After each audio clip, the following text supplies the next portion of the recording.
Okay, so like we're allowed to say Israel controls the media now. Okay, I think that's just like on camera. Now there will be no dispute about this because opinion has rightfully shifted against your country on the basis of your behavior. And he's like, no, we just need to crush them. We need to crush speech by controlling speech in America. And that's what their plan is. Candace Owens just ripped Benjamin Netanyahu for boasting about Israel's control over the US media in a recent clip in a conference with Zionist influencers. What did he say in that conference? How does he think that Zionist influence can expand, or what should the next steps be? Well, he revealed it on camera. Candace is talking about it. What does it mean for US politics? Let's get her take on this. Please like the video and subscribe to the channel. What can I say, you guys? The world is very clearly changing, and it is changing fast. Okay? 2 years ago, the mere idea that you might share a perspective that Jews are controlling the media, that would be considered anti-Semitic. You would be called a Jew hater. Fast forward to 2025, and Bibi Netanyahu is now hosting an on-camera meeting with American social media influencers to talk about how they are going to shape U.S. opinion. I honestly, with my eyes, I was going, this can't be real. Like they're not even hiding it anymore, right? It's like, first it was a conspiracy theory. Now it's like, here's what we're going to do. Okay. And what are we going to do? How are we going to beat out all of these independent voices who are winning because they're telling the truth? So Deborah Lee asked Bibi Netanyahu specifically about Charlie Kirk's assassination and the potential loss of evangelical support for the state of Israel because of it, which, by the way, is going to be the consequence of this. It will be the consequence of this because they lied after he died, and it pissed me off. Okay. Take a listen to what Deborah asks. So something I would like to raise, which was actually my first published paper, was how you and the Likud party are cut from the same ideological cloth as Trump and the GOP in America. And so specifically with Charlie Kirk's assassination, who was a big mentor of mine, who's my first mentor in this space, evangelicals, from all my research, evangelicals are the reason that Israel has been supported in public sphere outside of just Jews. So with Charlie's assassination and with the kind of trajectory that we see with like Candace Owens and Tucker Carlson, I guess I'm curious about what's another game plan if we lose evangelical support for the state of Israel. What's our backup plan to be strong, like outside the diaspora? Spoiler, I think it's going to involve some kind of censorship or silencing voices that are critical of Israel. Let's find out. But I hate to admit, part of what she said is right. It is a lot of evangelical support for Israel that maintains it in the US. It's the Israel lobby propagandizing it to those people. It's crazy, toxic, dispensationalist beliefs in the pulpit, too. I'm a Protestant. I hate to say that there's a lot of Protestant sects, though, that do believe in dispensationalism, the idea that Christians are called on to support the modern state of Israel because of things that didn't even refer to the modern state of Israel, which is a globalist invention from 1947. That is a mentality that's pervasive on the right. But I do think that some people are waking up to it in church communities and Christians, you know, really seeing the hypocrisy of preaching a pro-life message, but then just looking the other way at Gaza. But let's see how he responds. Okay. First off, I don't know why it's always me and Tucker Carlson. Why? Why is it always Tucker Carlson and Candace Owens? Like, can it be anybody else? It's all like, what? We have nothing to do with one another. I've been on his show twice on his independent show. I just love Tucker. I do. I'm a fan. I'm not going to lie. But I feel like they're starting to think we're the same person. Tucker Carlson and Candace Owens. Tucker Carlson and Candace Owens. Oh. Well, you are the two biggest and probably most influential conservative influencers on the planet, and they realize that. They realize the pull and gravitas that you carry in your voice and in your message, and they fear it. They apprehend it. It scares them dearly. And if they lose too many more voices that happen to go the non-Israel first route, they view that as a serious threat, and rightly so. They are losing this battle. They are losing this debate. As Dave Smith recently said, the debate is over. So that's the reason, Candace. I understand why, you know, it gets old over time, but there's a reason for it. It's because your voice carries water. Over and over again. But listen to Bibi's response, because prepare yourself. What he is saying is that they are about to launch a psychological war on Americans. Take a listen to what he says. Christian influencers, okay? You said, we talked about the woke right, and you said, I call it the woke Reich. That's a brilliant observation. The woke Reich, because these people, you know, they're not any different from the woke left. I mean, they're insane. They're loonies. Yeah, we're just going to liken them to Hitler, because that's not what the woke left did. That's not what the liberal establishment did, right? That's literally an indistinguishable tactic to do away with actual legitimate criticisms of Israel by just calling them Hitler. That's pretty woke. That is what's woke.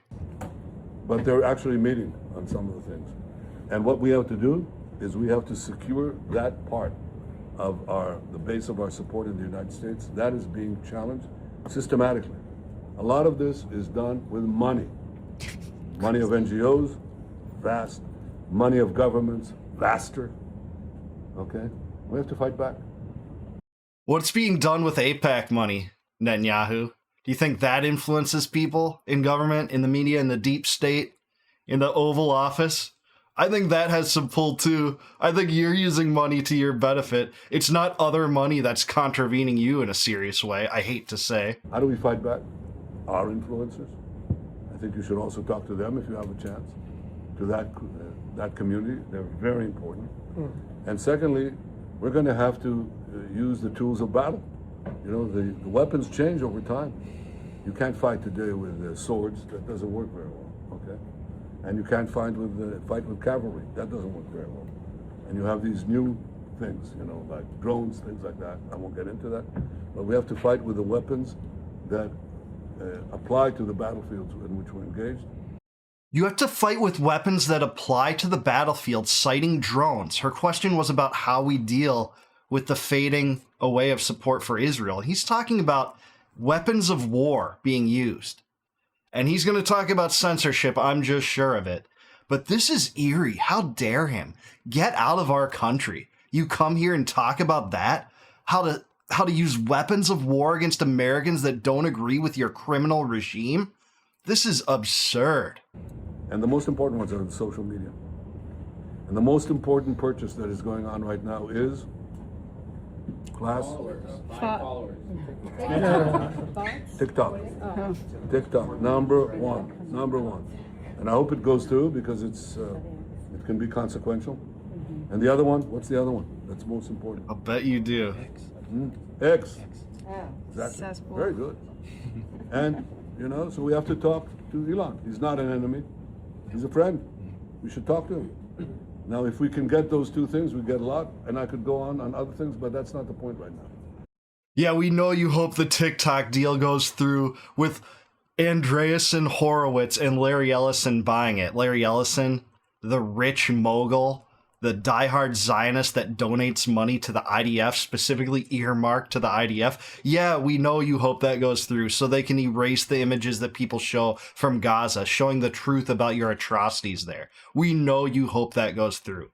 And Elon Musk, too. He's been pretty silent about this theater, about your genocide in general. Doesn't talk that much about Israel, but if I have qualms with him, you know, I will say that Twitter's in a better place than it was a few years ago in regard to the censorship regime. But Elon is on the record saying, like, hey, you know, you cannot say things threatening to kill others on Twitter unless your country's law allows that for government officials. And guess which government officials have talked about justifying killing people? It's Israel. It is Israel, and they don't get banned for it. Special carve out. What do you know? That's my biggest problem there. We have to fight the fight, okay? To give direction to the Jewish people and give direction to our non-Jewish friends or those who could be our Jewish our friends. Are we going to succeed with everyone? No. Will there be a strong counterpoint? Yes. You won't succeed with this channel. Okay, so like we're allowed to say Israel controls the media now. Okay, I think that's just like on camera. Now there will be no dispute about this.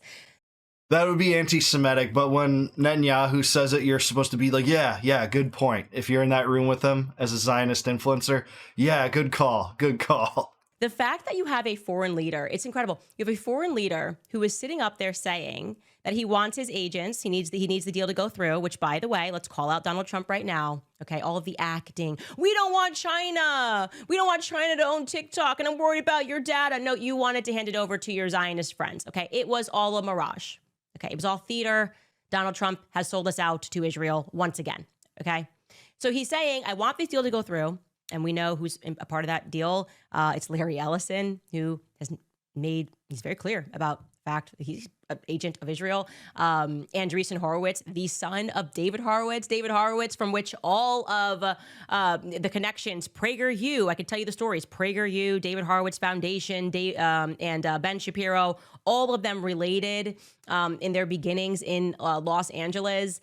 So he's basically saying, we need to take over TikTok because what are they going to do? What they've already done? They're going to censor speech. The reason that they got on board, just like the ADL spokesperson said when he was caught on the mic, was like, we need to do something about TikTok. And now they're doing the thing, right? They are.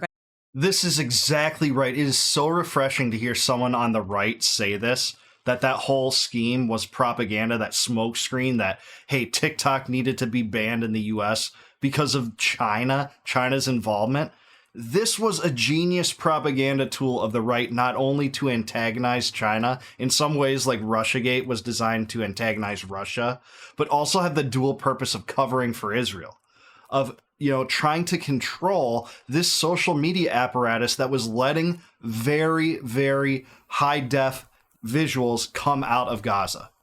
That's how people learn the atrocities firsthand. You couldn't broadcast the Iraq War in 4K, but in this genocide in Gaza, those images are changing people's minds. They can't ignore it. They fear it. That's why they want a stranglehold on this. That's why Netanyahu wants this deal to go through with TikTok. Candace is exactly right. I'm so glad she's taking this position. They're going to take over TikTok and they're going to ban your speech. It's happening right now.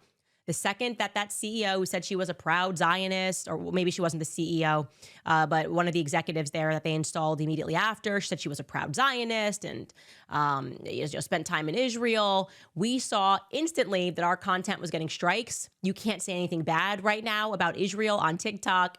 And this is because it's what Bibi Netanyahu has willed, right? They want to censor speech, which was something that Charlie was very worried about. He was very worried about what Israel was doing to come inward on speech. And I have those text messages with him. And so that's actually happening. We are going to be, we're going to become subject to a psychological operation.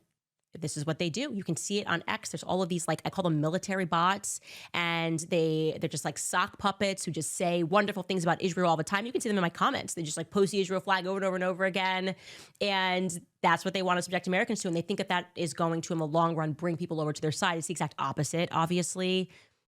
Yeah, it is. I mean, people are turning the other way, thankfully, because some of this stuff is going up in flames in terms of its success. I mean, people are looking away from Israel now. People are having a hard time understanding how you can both say the mantra America first and just everything has to be dependent on Netanyahu's deepest and most criminal desires, and we should mortgage our own domestic policy to pay for those things. People aren't generally buying that anymore. And yeah, AIPAC and the Israel lobby have a lot of control, but she's right. He's saying, yeah, we have to hope this TikTok deal goes through and we have to take over X. He's putting it right out there for consumption. If you wrote an article about him saying this, and you published it and there wasn't this video, people would call that a loony conspiracy theory. But here he is on video. You cannot contest this. This is the plan and it's right out in the open. And if you say, hey, they're not controlling or trying to control the media, well, Netanyahu himself is contravening that argument. Okay, it's so dumb to think. It's like, have you even gone through basic parenting 101? You're going to tell these people that they are going to be forced to like and support your country. They're most certainly not going to. Instead, they're going to see you as what you are, which is problematic. You have no business as a foreign leader speaking publicly about how you're planning to take over social media sites in America because opinion against your country has rightfully shifted, okay? Because opinion has rightfully shifted against your country on the basis of your behavior, right? Like Charlie said, on the basis of your behavior. Okay, you fall into every stereotype. So stereotypes wouldn't exist if you didn't behave this way. That's the Yeah. reality. You're on camera. You have zero shame in saying this. You could have said anything there, right? Like a person would say, wow, we want to get out the truth. We want to be better people. We want to commit ourselves to not killing hundreds of thousands of children. And I think that people will start to like us again. He's like, no, we just need to crush them. We need to crush speech by controlling speech in America. And that's what their plan is. Man, that is so well said. I love this segment. I think Candace handled it perfectly. Perfect take on this. And if you didn't already have a terrible, soiled view of Netanyahu, maybe you're on the fence still. Maybe you are. Maybe you don't know what to think. There's so much different information from all sides of the equation. It should only take this video to turn you away from Netanyahu and the criminal regime he represents, to waltz into our country as if, he has the red carpet rolled out for him in front of these prominent influencers who are asking him what we need to do. And he's talking about taking over American institutions to propagandize for Israel, saying he hopes the TikTok deal goes through and next is X. So yeah, this is their plan. It's right out in the open. It's not a conspiracy theory. And by the way, you're not anti-Semitic if you refer to this video of Netanyahu saying what his brazen plan is to control and curtail our speech and expression and what we say about the criminality of his genocide in Gaza, about the criminality of the influence his regime has in our country, violating our sovereignty, violating our families and communities, mortgaging our own communities for the benefit of his tyrannical order in the Middle East and the empire building schemes that our government colludes with him for. That is unacceptable. And we're not going to shut up about it. There's nothing you can do to make me shut up about it. Candace was right a few months ago when she said, I'd rather saw off my right leg than support Israel. Well, that's where I'm at too. This is so important for Americans to wake up to. I hope so many people see this video, and this is such an interesting story worthy of coverage. I hope it gets more of it. Thank you, Candace, for putting Netanyahu on blast. This is what Americans need to see to ditch this Israel first mentality for good. But I do want to hear what you guys have to say. Do you agree with Candace Owens? Let me know in the comments down below. Please like the video, subscribe to the channel, also subscribe to Candace. Thank you for the awesome segment. And if you enjoyed this video, please consider joining as a YouTube member. If you click the join button below, you can help support my channel, and in return, I'll give you access to all my videos before they go live to the general public on YouTube. And until I see you guys next time, no more war, no more debt, no more inflation, and no more empire. Peace out, guys. Catch you in the next one.